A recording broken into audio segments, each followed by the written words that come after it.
Queridos amigos, sejam bem-vindos ao canal Videira Espírita. Meu nome é Cristina Brito e este é o programa Projeto 15 Minutos, o Céu e o Inferno. Aqui, diariamente, estudamos por mais ou menos 15 minutos o quarto livro da codificação espírita realizada por Allan Kardec, O Céu e o Inferno. Atualmente estamos na primeira parte deste livro, no que trata da doutrina.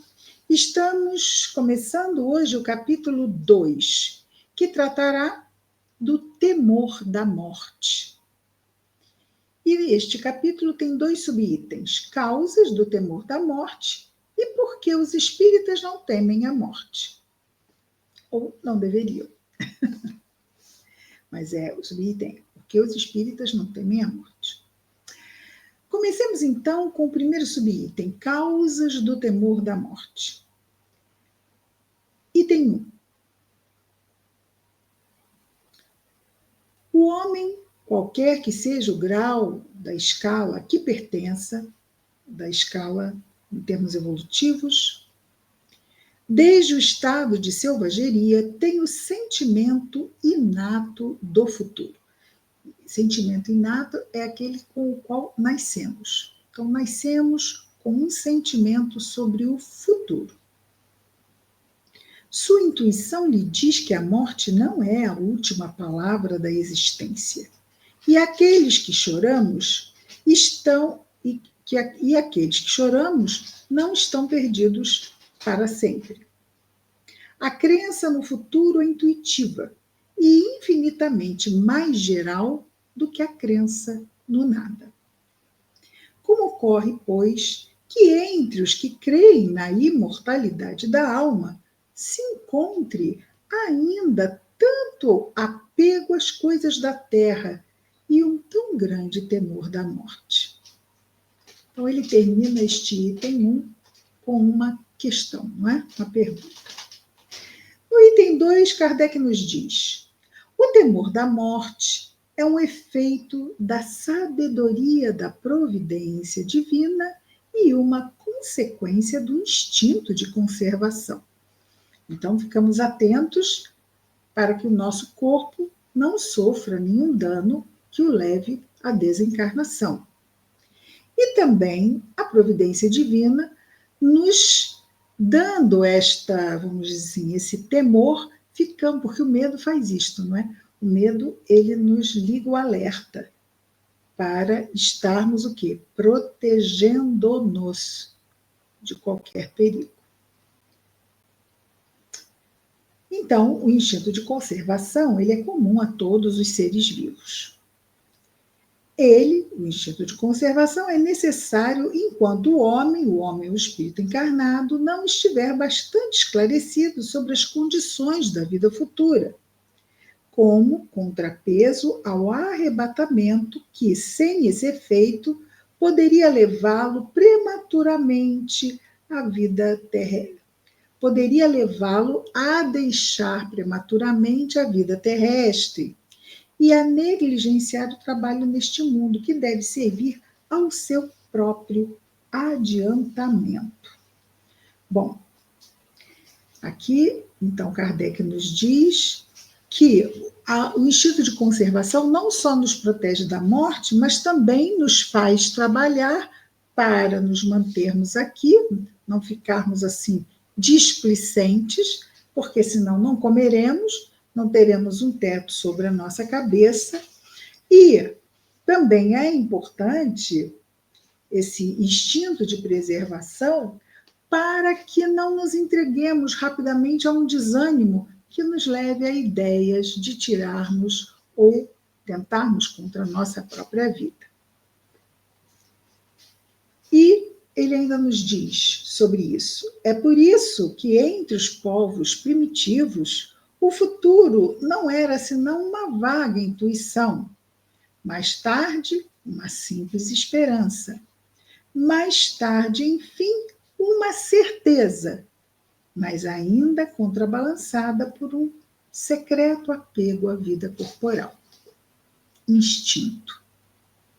Não podemos, o mundo espiritual maravilhoso, eu não quero ficar aqui. O nosso lado instintivo diz não. Eu não vou sair daqui. Eu vou cuidar. Então, Deus nos colocou o instinto, quanto encarnados, para termos mais ímpeto ainda em defendermos o nosso patrimônio, que é o nosso corpo físico.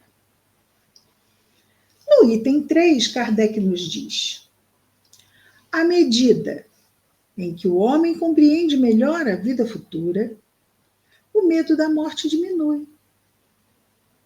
Não que vamos nos entregar a ela, mas não vamos detê-la tentar detê-la ou ficar desesperados ou revoltados quando o seu momento chegar em nossa vida. Porque todos sabemos, esse momento chegará. É da lei, é natural. Ninguém fica aqui para sementinha, não é? Mas, ao mesmo tempo, diz Kardec, embora a compreensão melhorando com relação à vida futura, o medo da morte diminui. Ao mesmo tempo, porém, compreendendo melhor a sua missão na Terra, o homem espera seu fim com mais calma, resignação e sem medo. Porque está com a consciência tranquila. Fez o melhor que pôde enquanto aqui esteve. Ok, não há medo em voltar. A certeza da vida futura imprime um outro curso às suas ideias, um outro objetivo aos seus trabalhos, que não se finalizam aqui, então, não é? Pode ser dada continuidade aos trabalhos quando retornarmos à pátria espiritual. Somos imortais? Trabalharemos para sempre, produziremos para sempre. Isso é maravilhoso. Antes de ter essa certeza da vida futura, o homem não trabalha senão para a vida atual. Você não sabe o que vai ter depois, não é? Com essa certeza da vida futura, trabalha tendo em vista o futuro, sem negligenciar o presente.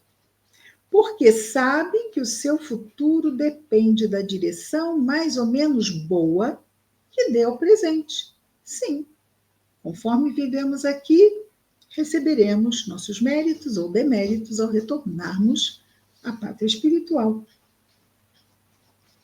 A certeza de encontrar seus amigos depois da morte, de continuar as relações que teve sobre a terra, de não perder o fruto de nenhum trabalho, de crescer sem cessar em inteligência e perfeição, lhe dá paciência de esperar e a coragem de suportar as fadigas momentâneas da vida terrestre.